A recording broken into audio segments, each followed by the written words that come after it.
저는 한 5년, 한 4, 5년 정도 적정기술이라고 하는 것을 가지고 활동을 하고 있고요. 지금도 그렇습니다. 혹시 적정기술이라는 걸 들어보셨나요? 저 뒤에 계신 분들 빼고요. 네. 그 적정기술, 오늘 제가 말씀드릴 요지는 두 가지 정도인데, 하나는 이 적정기술이라고 하는 것이 우리한테 요구하는 것이 어떤 것일까라고 하는 것과 그 다음에 그 실례들 몇 가지 설명을 드릴까 합니다.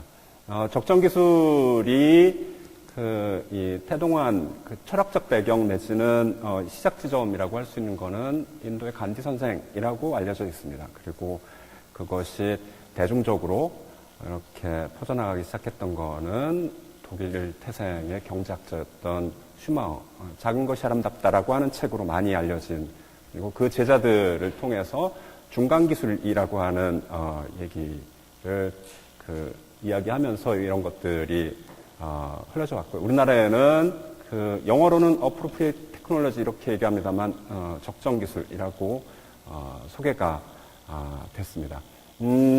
적정기술이 처음에 슈마어 때로 돌아가 보면 그 당시에 지금도 그렇습니다만 선진국이라고 할 수 있는 좀 발전된 나라들과 그렇지 못한 나라들 간의 불평등함 등등의 그런 요소들이 있던 것들을 어떻게 해소할 거냐, 내지는 한편으로 보면 뭐 시혜적 요소도 있습니다만은 그런 것들을 좀 이 문제들을 없애보자라고 하는 곳으로부터 출발했던 건데, 이런 것들이 지금 우리한테는 어떤 의미들이 있는지 좀 봤으면 좋겠습니다. 적정기술이 가지고 있는 요소는 말씀드렸다시피 기술적인 요소들을 충분히 내포하고 있어요.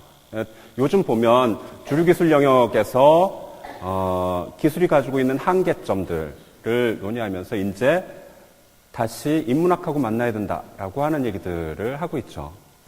여전히 어려운 지점들이 있어 보입니다만, 그런 측면에서 보면 적정기술은 이미 그 출발 지점으로 넘어가 보면 그러한 기술이 가지고 있는, 단지 기술을 기술로만 풀었을 때에 나타나는 여러 가지 문제점들을 해소하려는 시도들을, 다시 말하면 새로운 어떤 면에서는 그 문화 내지는 철학을 담고 있는 영역이 적정기술이라고 할 수 있다는 생각이 들고요.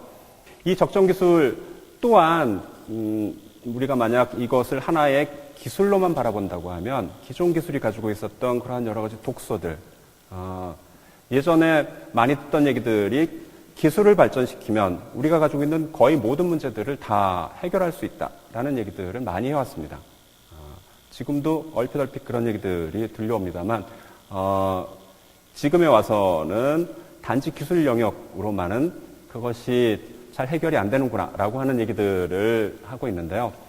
적정기술이 그런 측면에서의 여러 가지 얘기들을 담아낼 수 있다는 생각이 듭니다. 제가 2007년도에 서울을 떠나서 경북 봉화 부석사 근처에 있는 거거든요. 제가 이렇게 부석사라고 말씀을 드리는 건 우리나라의 경북 봉화라는 지역이 있는 거를 2007년도에 처음 알았을 정도로 아주 외딴 곳인데, 그곳에 내려가서 흙집을 지었습니다. 그 흙집을 지으면서 제가 가지고 있던 목표는 딱 두 가지인데, 하나는 너무 춥지 않고 너무 덥지 않았으면 좋겠다. 그래서 흙벽을 굉장히 두껍게 지었어요. 50cm 정도. 그리고 천정의 단열을 일반 주택에서 기준점으로 제시하고 있는 거에 한 2.5배 정도를 했더니 춥지도 않고 덥지도 않아요. 여름에 에어컨은 물론이고 선풍기도 아주 더울 때 한 일주일 정도, 그 정도면 뭐 어쨌든 그리고 한겨울에 한 번 이렇게 불을 떼놓으면 영상 20도까지 떨어지는데 이틀 정도 걸립니다. 그래서 너무 춥지 않고 너무 덥지 않은 집이 됐어요. 또 하나가 있습니다. 하나는 아파트 구조에서 좀 벗어나고 싶다. 예, 정말 벗어나고 싶었거든요. 그래서 한 6개월간을 그 집을 어떻게 지을 건지에 대한 준비한 기간은 대략 한 1년 정도 됩니다만 그 평면도를 가지고 자다가도 벌떡벌떡 일어나서 평면도를 고치고 하는 그런 작업들을 했었거든요. 정말 재밌었는데 그런데 집을 다 짓고 나니까 그래서 잠시 그 정신을 차리고 봤더니 아파트 구조예요. 방이 이쪽에서 절로 가고 화장실이 이쪽에서 여기로 왔을 뿐이에요. 변한 게 없었습니다. 처음에는 절망했죠. 이런. 내가 그 다음에 느낀 거는 두려웠습니다.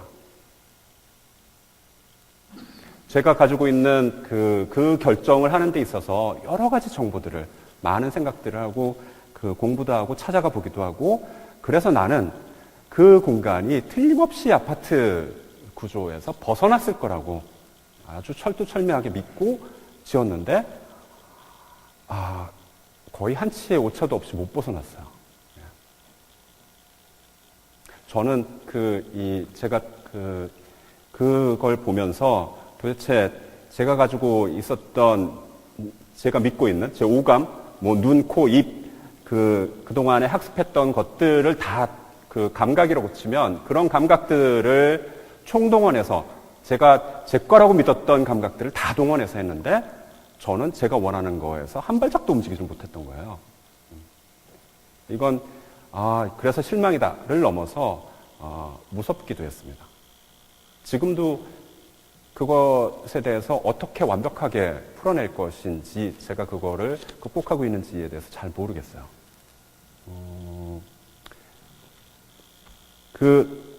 그러면서 느꼈던 이 마지막 결론은 이제 좀 이 감각들을 제가 너무 무뎠었나라는 생각을 하면서 그 감각에 조정을 좀 해봐야 되겠다라는 생각을 했었는데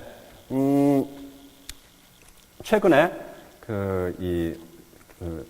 신재생 에너지나 재생 에너지를 바라보고 있는 시각들을 가만히 이렇게 지켜보면은요, 대안 문제를 찾는 경우가 많습니다.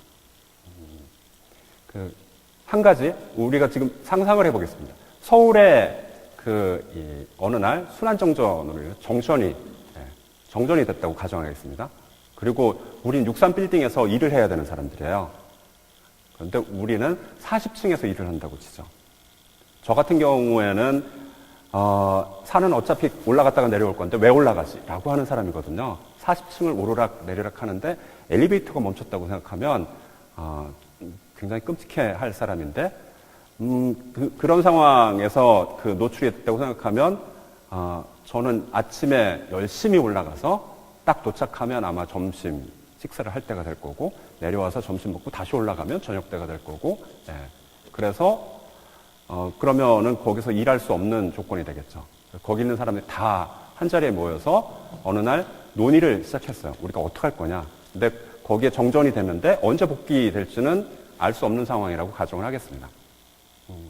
첫 번째 가장 떠올릴 수 있는 거는 이대로는 계속 안 되겠다. 그러면 정전이 되더라도 거기에 새로운 에너지를 찾아서 최소한 엘리베이터만이라도 등불만이라도 켤 수 있어야만 우리가 이 건물에서 계속 일을 할 수 있고 살아갈 수 있겠구나 라고 하는 얘기들을 할 수 있겠죠. 그죠? 그래서 태양광 발전기를 설치하거나 뭔가 새로운 풍력 발전기를 설치하거나 등등의 그래서 거기 건물이 최소한의 기능들을 가질 수 있도록 하는 것.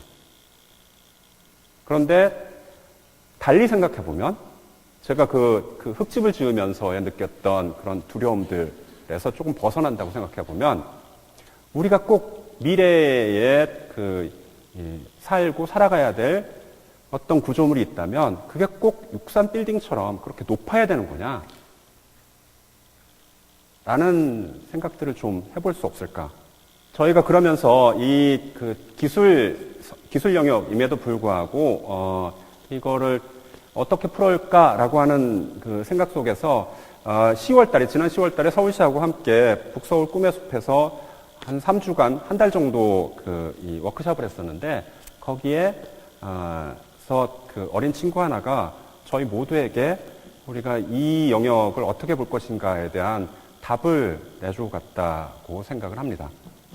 거기서 어떤 걸 했었냐면 음식물 쓰레기 건조기를 만드는 햇빛으로 말리는 장치를 막 이제 가족 단위로 혹은 그룹 단위로 와서 이렇게 만들고 있는데, 그 엄마 아빠하고 같이 왔던 6학년 어린 친구가 엄마 아빠 보고 어떤 얘기를 했냐 하면, 엄마, 그러면 이제부터 우리는 집에서 먹는 음식물들을 좀 싱겁게 먹어야 되겠네. 짜게 먹으면, 어떤 얘기를 그 이전에 했었냐 하면, 여기에 월요일부터 일요일까지 지렁이 텃밭들을 나눠놓고, 그리고 지렁이들한테 우리가 먹던 나머지 음식물 중에서 줄 수 있는 것들은 얘들한테 주고, 지렁이들한테 줄 수 없는 것들은 음식물 쓰레기 건조기를 통해서 말려서 도시 텃밭 상자나 이런 것들에 거름으로 주고, 이래보자라고 하는 교육 취지들을 가지고 했었는데, 거기에 대한 답을 그렇게 내놓고 가더라고요. 저는 이 적정기술이라고 하는 것들이 거기서부터 출발한다고 하면, 그게, 여러 가지 문제들을 해결할 수 있을 거라는 생각이 들고요. 여러 가지, 아주 작은 연료들을 이용해서, 난방장치나 이런 것들을 할 수 있는 것들이 많습니다만, 제가 시간 안배를 정말 못했나요? 햇볕을 이용해서 난방장치를 만들기도 하고, 여기 보시는 것은 햇볕 온풍기라고 하는 것인데, 저기 보시다시피 그냥 일반 참가자들이 과학적 지식이 있거나 이런 분들이 아닌 분들이 그냥 도시에서 살던 분들이 참가해서 저걸 같이 힘을 모아서 만들었는데, 저거의 효율은 놀랍게도 태양 전지판의 최소 4배 내지 5배 정도의 효율을 가지고 있습니다. 그래서 직접적인 난방장치로 쓸 수 있고, 도시 같은 데서도 곧바로 적용할 수 있는, 저거는 가장 어린 친구들하고 만들었던 거는 초등학교 6학년생들하고 만들었었어요. 이런 온수장치나 아주 간단한 빗물 저금통, 빗물 저금통 만약에 서울시 전 가구에서 한 몇백 리터짜리만 쓴다고 하더라도 어느 날 비가 많이 올 때 빗물통을 싹 비워두고 그 빗물통으로 비가 오는 걸 좀 받는다고 하면 서울시 한복판에 어마어마하게 큰 호스를 만든 거나 마찬가지 효과를 낼 수도 있을 거고, 또 하나는 우리가 아까 이제 이 전기가 나가면, 변기도 쓸 수 없는 상황에 처해 있는데, 이 변기보다 조금 더 높은 위치에 빗물 저금통이 있으면 이 빗물을 가지고 도시에서는 변기의 물들을 쓰거나 여러 가지 용도를 가질 수가 있고요. 조그만, 그리고 햇볕으로 이렇게 음식물 쓰레기 건조기, 여기에 쓰인 주 재료는 우리가 받은 포장지 중에 가장 처리하기 힘든 저게 뭐죠? 스티로폼 박스입니다. 저걸 가지고 저렇게 만들면 저기 지금 온도가 나오는데 한 93도, 많이 올라갈 때는 100도까지 올라가요. 그래서 여름에 우리가 음식을 먹고 나서 바로 넣으면 냄새가 나거나 이러지 않으면서 싹 말려줄 수 있는 것들, 이런 거, 이거는 먹는 음식물들을 조리하는 건데, 저런 것들을 우리 손으로 만들고, 그 다음에 잘 이용하고 한다면, 그리고 처음에 나왔던 얘기처럼 에너지 절약을 바탕으로 해서 이런 것들을 구축해 나간다고 하면, 이걸 통해서 집이 실제로 우리나라에서 운영되고 있는 집이 있고요. 그 집에 겨울철 난방비를 포함해서 음식을 조리하거나 모든 에너지, 자동차를 움직이는 에너지 빼놓고 모든 에너지들의 비용으로 치면, 예를 들면 한 2만 원 내지 3만 원 이내에서 비용이 산출되더라고요. 거의 안 드는 거죠. 한 달 동안 드는 비용이니까. 나머지 에너지들은 다 자연에서 얻어지는 것들이고, 저것이 이 적정 기술은 특별한 기술 내지는 오랫동안 그 분야에 공부했던 사람들이 아닌 우리 손으로 만들 수 있는 것이라서 그런 문제들을 잘 해결할 수 있지 않을까라는 생각이 듭니다. 감사합니다.